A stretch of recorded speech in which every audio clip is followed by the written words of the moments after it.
Welcome to the Illinois Divorce Guide podcast, where we break down the complex and emotional process of divorce into manageable, easy-to-understand steps. I'm your host, Greer Howard, and with me is Bobby Buchanan, widely recognized as one of Illinois' top divorce attorneys, offering unmatched insight and experience in family law. Well, Bobby, we are back today for another exciting episode. It's great to see you, and today we're going to be talking about when your divorce agreement no longer works. I mean, let's be honest, as you continue to grow, move apart, live your own lives, things can change. So it might be that your kids are getting older and their needs are different. Or maybe there's been a job change that, really affects what the agreement, which you agreed to before.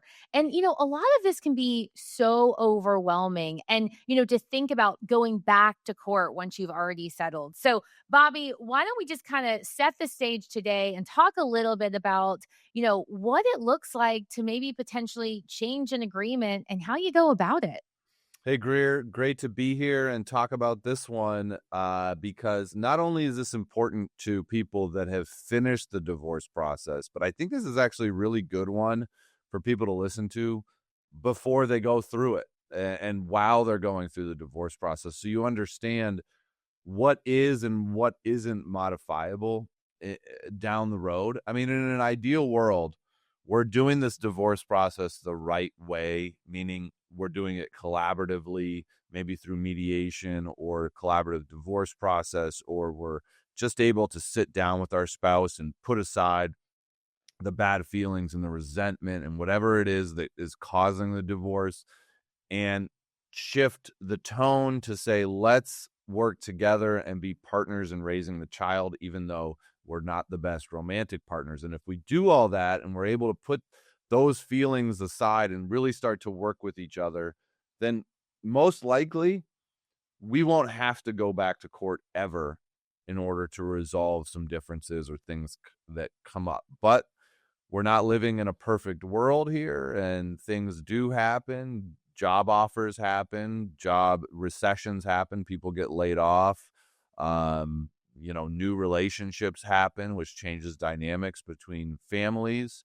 All of that is happening. So let's dive in and talk about the fundamental legal landscape here. So with all that said, there's really two things we need to keep in mind. One, in order to change an agreement, let me back up. There's one thing you cannot change in your divorce agreement, and that is property division. You're not going to be able to go back and say, hey, wait a minute, I just lost my job. I need to get a bigger portion of the equity in the house, it turns out, or I need to get a bigger portion of the retirement account. That is never going to happen. The things that you can change are support related and custody related. So on the custody side of things, you can possibly change the schedule. You can really change all aspects of the custody, the schedule, the decision-making, who the primary parent is. And then on the support side, you can change the amount and what you have to pay. But there has to be a substantial change in circumstances. And there's some nuance to that in the custody side, but for practical terms, we're talking about a substantial change in circumstances. It has to be a change that really warrants going back to court. It has to be material. Okay, I like that idea of the substantial change and trying to clarify that a little bit. And thanks for mentioning that property is not included in this. So let's just go ahead and take that off the table. Like you mentioned, it's custody, parenting time, and support are really the two main things we're talking about. So why don't we do a little rapid fire here, Bobby? And you can kind of give me a yes or no answer. And if you need to say a little bit more about it, then feel free to do so. So we'll start with custody and parenting time.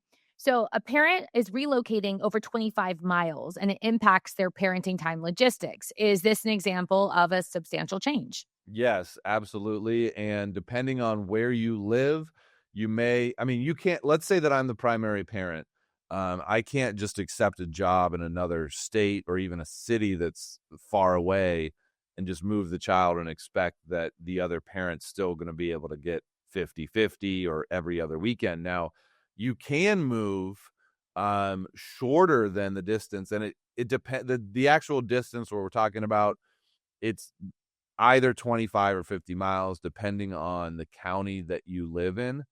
But generally speaking, you're moving over 25 miles, that is a substantial change, and that triggers either parent being able to go back into court and request to recalibrate things. So, and then the other thing I'll mention about moving with the child, if you just go ahead and move, like you can't get an agreement from the other side and you just go ahead and move, the other side may be able to go into court on an emergency basis, meaning they're going to get relief immediately from the judge and say, hey, they moved, that is materially affecting my ability to have my parenting time.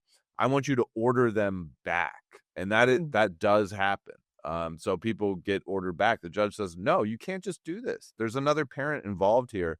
So I'm going to order that the child stay within my jurisdiction until we resolve this further. So really making that sort of move can have severe consequences, costly consequences. Yeah, I'd be careful on that one.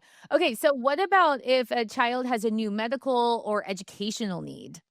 That's absolutely can be a substantial change, but it's got to be it has to rise to a certain level. You know, if we're talking about the child being anxious, well, we have to be able to point to specific things that are happening with the child that would warrant, you know, maybe them getting into therapy.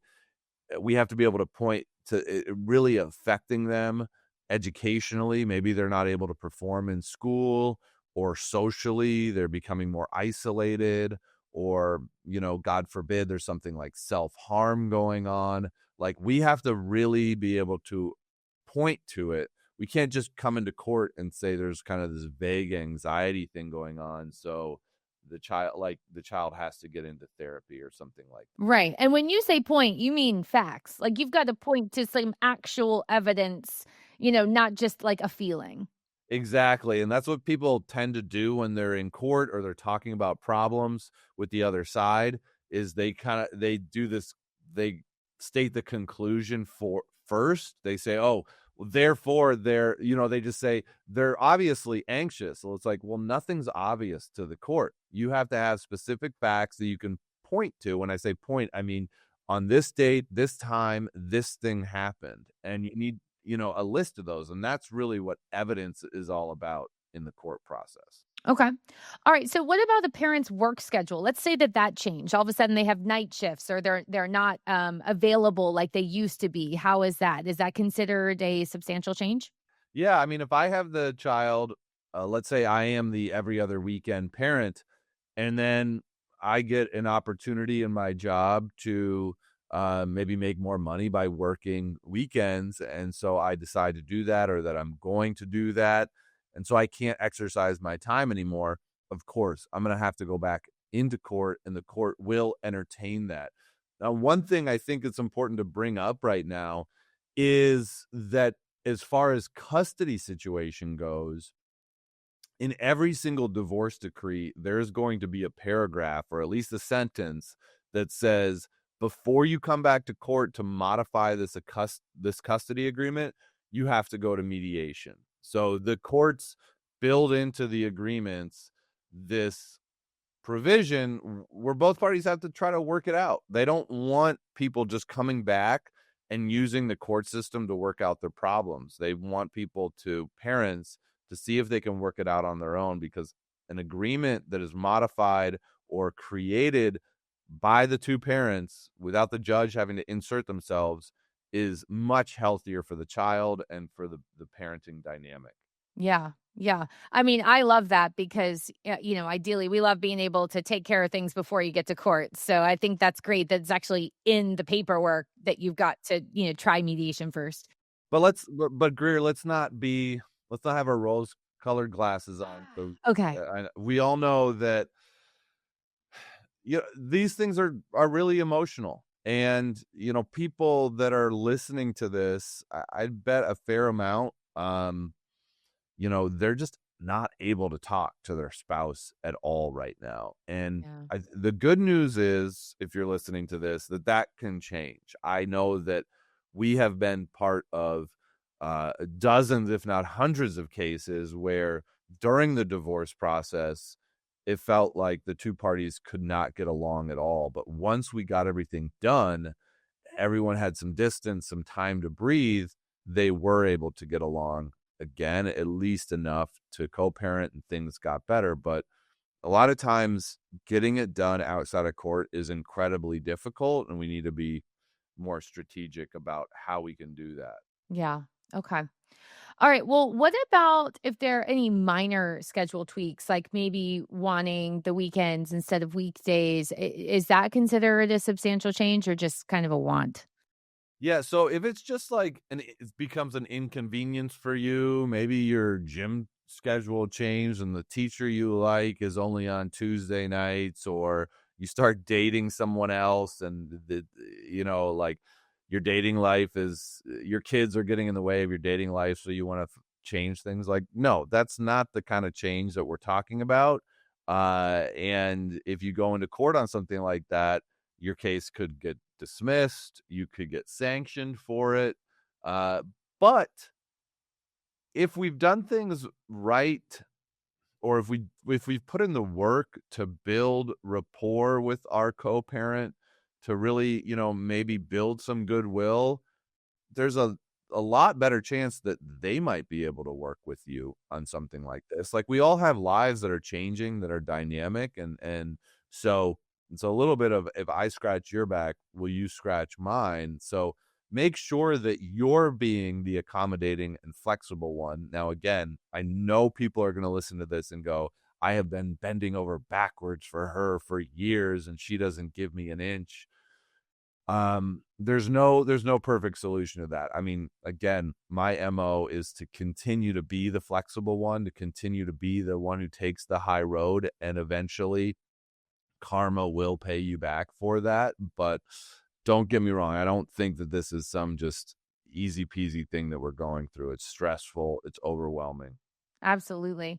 What about if you're just dissatisfied with, for example, maybe the other parent's like parenting style? Does that, warrant a substantial, change? Yeah, so like the other side's letting them watch too much TV or something, or not getting them, not being as disciplined as far as making sure that they get their homework done. Like, you at your house have this very structured thing where it's no TV until you sit down and you do your homework, and the other side is like, hey, you can figure this out on your own, I'm not going to micromanage you. That's not going to be enough. You're not going to be able to go back to court and say to the judge, look, they're not providing the type of environment that the child needs to excel. Like, everyone's got different parenting styles, and maybe your rigid style is going to have some lasting repercussions that you don't know about. Like, judges, me, you, or we're not in the place to be able to say exactly what parenting style is better or worse. I mean, I know that me and my wife, we have, somewhat minor disagreements about what the kids need, what's best for them. But the best thing for both of us is to just try to be on the same page and support each other as much as possible. That's really what kids need to see. Yeah, absolutely. Well, let's move on to support. Let's go through these really quick. What about significant income drop? Your income has been reduced. Is that considered a significant change? Yes, that could be a significant change, but the problem with that is courts are suspect when your income goes down, because generally our incomes don't go down. As we work a job, we get more experience, we get more opportunities, and most people are trying to climb the career ladder, make more money. So when our income does go down, we're going to have some really solid evidence to be able to show why it went down, and that it wasn't our own doing, that we didn't do it to try to manipulate the child support thing and pay less. So it is a substantial change, but don't expect the judge or the other side to just roll over and take that and modify your support down. Okay. What about new expenses for a child, like private school or medical costs? Yeah, absolutely. And that can be a really good one, as far as why, it can make a lot of sense to go into court to get those reimbursed, especially on the medical side. On the private school side, unless it's in your custody agreement that the child is going to private school, and maybe this was just an increase in tuition that's not accounted for in the agreement, then you're not going to be able to get the other side to reimburse you for private school. Like, you can't just send the kid to private school and now there's a $15,000, $20,000, $30,000 bill for a private school and the other side has to split it. Right. Okay. Sounds fair. What about if somebody gets remarried or they have new dependents, either they have more children or maybe whoever they married has a child? So remarriage in itself is not going to be a change in circumstances that is going to affect child support. Child support is based on the income, your income, and the other parent's income. It's not based on household income. So it doesn't matter that I just remarried and my new spouse makes $200,000 a year, and so our household income has more than doubled. That's not going to change the child support situation. Let's say that we do have a child, and as far as child support goes, there is in the child support calculator a slot to put children that are not of the relationship, and that does change the calculus. Although I have seen judges go both ways on this and say, hey, you're choosing to have another child when you know you have one to support. I'm not going to necessarily deviate down, or should I say modify the child support down because of that. So that's one where you really should talk to a lawyer, figure out your specific situation, figure out whether or not it's going to make sense for you to go back to court on that. Okay. What about a temporary income dip? Your child support is best based on your base salary, and then your bonuses are going to be what they call, there's going to be a true up, meaning maybe every quarter we look and say, well, how much more did you make on top of your base salary? And then there's going to be an additional amount that you pay in child support. So there's going to be this variable amount. So if we put that into the original agreement, then we don't need to worry about going back to court with every temporary income dip or gain, depending on how we did bonus wise. Yeah, that's a great nugget for somebody out there that is maybe currently going through their first agreement, and if there's any kind of commission-based job. I love that. That's a great thing to know. And finally, with the support, what if there's a lifestyle change, like you want a bigger house or something like that? Yeah, it's really that wants versus needs sort of thing. You wanting a bigger house, you wanting to save more money so you can put a down payment on a newer house, doesn't matter. Judge isn't going to care at all. So you got to figure out how you're going to budget that around your current child support amount. Judges really, the most common misconception about child support is that judges will look at your expenses when they're calculating support, and they do not look at your expenses whatsoever. It's your job to budget your life around what the child support amount is going to be, and the child support calculator is based on what the reasonable expenses would be of someone of that making that amount of money. But it does get really tight, and people, child support is a very emotional thing, and a lot of people think it's all about child support and the family law system is corrupt and there's too much focus on the money. Other people are on the other side where they're like, do you know how much it costs to raise a child and to be the primary parent of a child? Like, are you kidding me? So we could go back and forth all day on that one. But yeah, minor lifestyle changes are not going to cut it. Okay. All right. Well, let's do a hypothetical, Bobby. So let's say that Sarah, she's a divorced mom in Chicago, and she gets this great job offer in Charleston, South Carolina. The cost of living is better. The job is higher. The schools are really good. She's excited about these Southern gentlemen. And her ex, Tom, he has 50-50 custody of their 10-year-old. And Sarah wants to modify the parenting time to move. So what is Sarah's first step? Because she is worried about fighting in court. First step for Sarah is don't tell him that she's excited about the Southern giant. Darn it. I think that And I say that jokingly and not, because, if there's any chance of him agreeing to this, which is really the best case scenario, we're going to want to figure out what's going to trigger him and not trigger him emotionally. So yeah, the best case scenario is he agrees to it, but this is a really, really tough one. Couldn't the court also say, okay, Sarah, well, great, good luck on your new job, but your child's going to stay with Tom because you're moving away?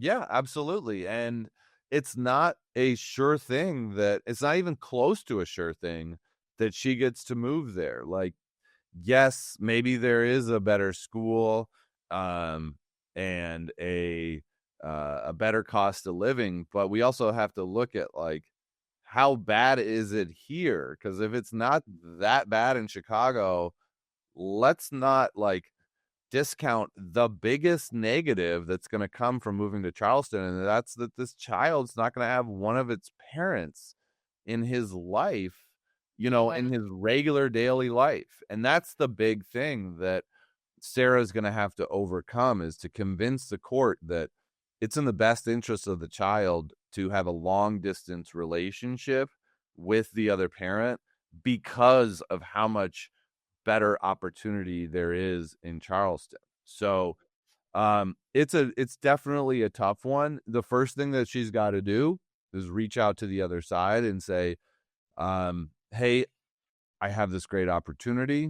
I know this is huge. I want to talk about it, try to have a conversation with the other side. If that conversation isn't going anywhere, then she's got to really start to formalize things and request the other side to go to mediation. If they refuse to mediate it, then she can then go ahead and file what's called a petition for relocation. And that's when you're really off to the races as far as the legal side of things go. And these cases are always crapshoots. I mean, not always, but most of them are crapshoots, meaning it's really hard for an attorney to say, you have a good case here, and I think that we're going to win. It's going to be worth the investment. These are easily 5-figure cases, meaning you're going to spend easily 10, 20, 30, $50,000 litigating a case like this. So they're tough, to say the least. Yes. Okay, so she might have to wait on the Southern gentleman. I don't know. Maybe just like a couple like little vacations there is maybe what I'm thinking. Yeah, exactly. Take a vacation there, start a long distance relationship. Obviously, we're not in the business here of like that. I hate even like joking or saying that, because it can create even more problems. Like, For sure. Sarah, be very careful with putting your heart and your mind in Charleston if you don't have an agreement from your current co-parent that's going to happen, because it's going to be really tough for you to move there. So I was going to ask you about the modification process in Illinois, but you kind of went through it. So I'm just going to restate it really quick, and you tell me if I'm wrong. So it's assess the change, try a private resolution, file a petition, court evaluation, and then you're going to finalize the agreement, right? But all of this sounds like there could be some drama, Bobby. So do you have any advice on like kind of minimizing the drama during this process? Yeah, try to keep things as diplomatic as possible, and focus your feelings. You're probably Sarah could get really frustrated here if the other side doesn't agree, because she's got this. She sees the quaint house in her head of where she's going to move to. She sees like her day-to-day being so much better than it was in Chicago. Maybe her work-life balance. She's got all this in her mind, and her spouse won't agree. And so she's got these feelings of anger and resentment.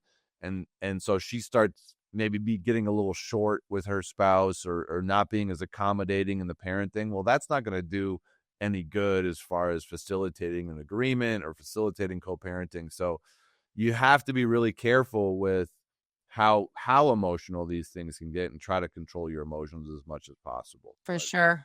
Easier said than done. It really is. It really is. Deep breaths, Deep breaths. Deep breaths. Have Okay. a support system, be able to go to your mom or your sister or your friend and be able to vent to them, and really remember that it's about the child, and they're seeing it. The child is looking up and watching two people and how they interact, and they're going to get more from that than anything else. If they have a good, healthy relationship being modeled for them, that's so much more beneficial than maybe where they specifically live or where they specifically go to school. So really that relationship's so important. And I'll just say one more thing, just as far as step 4 that we have here, court evaluation. I mean, that's really where the rubber hits the road. That's where possibly a guardian ad litem is going to get appointed, and that's going to be the neutral investigator, if you will, that talks to you, talks to the other side, talks to the child, investigates this new school you're going to be sending them to, and really makes an assessment and a recommendation. And that's going to carry a ton of weight as far as what the judge may ultimately decide to do. And that guardian ad litem is going to cost money. They're a private attorney that you will be ordered to pay. So again, all this is going to be expensive. Okay. All right. So why don't we talk about maybe some of the common challenges and how to overcome them? What if your ex wants to fight like every single change and you're just drained by the process? Like what do you do? What do you do? I mean, that is like the ultimate existential question, of figuring out what you do when your ex is pushing back on everything that you want to do. I mean, ultimately, I'm not in a position here to say whether or not what you want to do is reasonable.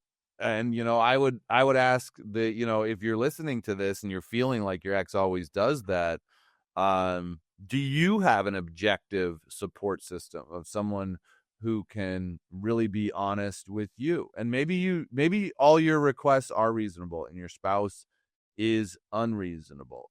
At the end of the day, like I said before, that relationship and how you model that for your child is so much more important than maybe the little changes here and there. But if your spouse is, or your ex-spouse is doing things that are actually fundamentally detrimental to your child, not in the best interest of your child, you need to start documenting them. Because when you go back to court and you want to make a change, maybe you do need to get more time because this 50-50 thing just is not working. You need to point to things that have been going on over time that are very specific and aren't just parenting style related, so that you can create a case to show the court why ultimately this 50-50 schedule isn't working. You can't just go back to court with feelings or conclusions. You have to have very specific evidence, and then you're also going to probably have to have a GAL that's on your side, possibly a clinical psychologist that's on your side. So I think the first thing to do is to really start that diary of things that are going on, things that are happening, and then take it to a lawyer, and take it to multiple lawyers and get their take on it. And be careful of lawyers that are going to say, yeah, you have a case here, because these cases are inherently gray and difficult. And it's very tough for a lawyer to look at that stuff and say, yeah, I'm confident that we can get a change here. Really, really try to poke holes. Don't go into the meeting with the lawyer wanting to hear a certain thing, and when you hear it, you go, okay, that's the guy I'm going to hire. Try to poke holes in them telling you that they can get it done, so that you can really suss out whether or not this is possible, because it's going to be a big investment. It's going to hurt the co-parenting relationship at the end of the day, at least initially. There's a lot of big questions to answer. You just said suss out. That was great. And just like in a sentence, totally cool. Like, I mean, I just had to say, like, I am very impressed that you just used suss out in a sentence and like it flowed. So you know what, Bobby, I'm giving that to you today. I think just that overarching, really thinking about as much as you can, removing that emotion because it is so emotional when you think about wanting to make a change to the agreement. But you really have to have a case, you've got to be able to remove that emotion and, like you're saying, show the facts of why and have that support, that supporting evidence. And then you have a case, but you really do have to remove that emotion. And, another thing is sometimes people have older kids. So let's do one more hypothetical before we wrap up today. And we've got Lisa, she's in Springfield and she wants to modify her parenting time and her daughter's 14. So her daughter's a little older and she wants her daughter to live with her full time. The ex disagrees. But how does Lisa handle this without making it a big fight? Because at this point, their daughter, who's 14, I mean, I'm assuming she's got a say in this. She does have a say in it, and it's one of, the 15 factors or so that go into the parenting time arrangement. But it's going to depend on why the 14-year-old wants to live with the one spouse. I mean, as one judge used to say, the late, great Judge Carr, I'm not going to let the prisoners run the prison. Like, they obviously are going to make the rules to their benefit. The 14-year-old, she might want to live with the parent that maybe is a little more loose with the rules around the house. Maybe doesn't check in on the basement when there's a group of kids down there to see what's actually going on. So why the 14-year-old wants to live with mom is going to be the most important question that the guardian ad litem is going to ask and to see exactly what's going on there. So does carry a lot of weight, but it's not the end all be all for sure. Okay. And I imagine it's probably pretty difficult for a 14-year-old to, have to choose. That feels like a really hard decision. It would have to be, difficult to go through. Maybe even a better point than mine, like putting a 14-year-old in the middle of a custody dispute. Like 14 is already an incredibly tough age. You're high school, you're trying to figure your things out. Emotions and hormones are raging, and now you're in the middle of a custody battle. It's really hard. So the more we can do to keep the peace for that 14-year-old, the better. Yeah, absolutely. Okay, well, we've covered a lot today. Any kind of final thoughts as, we've discussed, the potential of maybe changing an agreement later on after a divorce? The support changes can be a lot easier. Those are based on hard numbers and attorneys can give pretty quick answers to those questions of, can I change my support at a consultation? The custody modifications can be a lot tougher. We got to be able to point to specific evidence, things that are occurring over time. Single incidences aren't going to do it. So just keep that in mind as you figure out what your next steps might be. All right. Well, Bobby, thanks so much for your time today. Another very interesting discussion, and we appreciate everyone being here with us, and we'll be back next week for another episode. Thank you for listening to the Illinois Divorce Guide podcast. We hope today's episode gave you clarity and support as you move forward on your journey. If you found this episode helpful, please subscribe, rate, and review us on your favorite podcast platform. Tune in next week for more insights and expert advice on the Illinois Divorce Guide podcast.